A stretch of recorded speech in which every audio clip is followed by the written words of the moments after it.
Hi guys, and welcome back to the Iron Personal Training YouTube channel. This time we're back looking at a deadlift session and we're doing 200 kilos for 3 sets of 5. And as you can see, the first set was moving nicely. If anybody's ever watched any of my deadlift videos, you'll know I have a complete love-hate relationship with deadlifts, but this first set felt actually quite nice.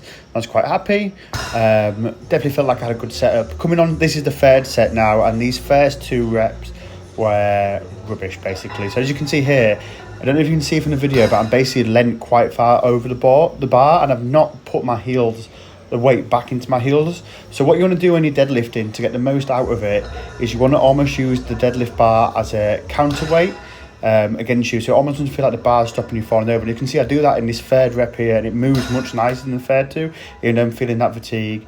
Same with the fourth one, and then we come on to the fifth one as well. So still a bit slower lockout, but because I've got that weight in my heel, I can just keep coming back, get my hips through and lock my knees out. Whereas if my weight was more further forward, I wouldn't be able to get my hips through and I wouldn't be able to lock that out. So that's a tip for you. Really have the weight in your heels when you're deadlifting.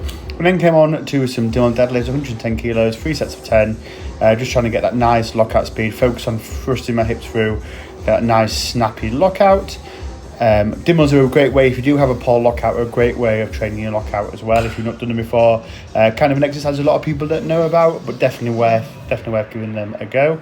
Then came on to some squats. We did 2 sets of 6.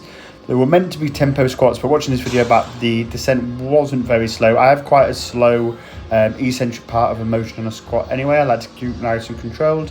So for most people, these would probably be for tempo, but for me, if I'm honest, it's pretty much just my normal like squat eccentric pace. But still happy with how they moved. No knee sleeves, so you know I'll take the wins where I can get them. We then did some hip flexor extensions with the cable machine. Again, this is really good at just building that power in that bottom motion in the squat, and you know, just working on areas that are often forgotten, obviously around the hips. Hip flexors are obviously tight for a lot of people, and it's just a weak area, so it's often an area overlooked. And if you can train it, it can help with getting your hips through in deadlift and exploding out the bottom of a squat motion. And then we were going to finish off with some GHDs, but I found that my legs were actually too short to fit in our GHD machine, although I have found a way of doing it now. So we did do some cable pull-throughs, which I didn't film. But that's it for the video, guys. Just a nice quick video. Deadlifts are still feeling very up and down, but I do feel like I found a way of making them feel nicer. I've got a couple more weeks of deadlifts before we start to slowly peak them for November. But yeah, that's it for the video, guys. So remember, if you did like, remember to like and subscribe. There's plenty of content coming soon as I'm getting ready for the World Bench Press Championships and then the Powerlifting Games in November as well.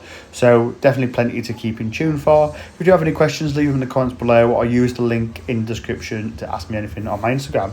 So remember to like, subscribe, see you in the next video.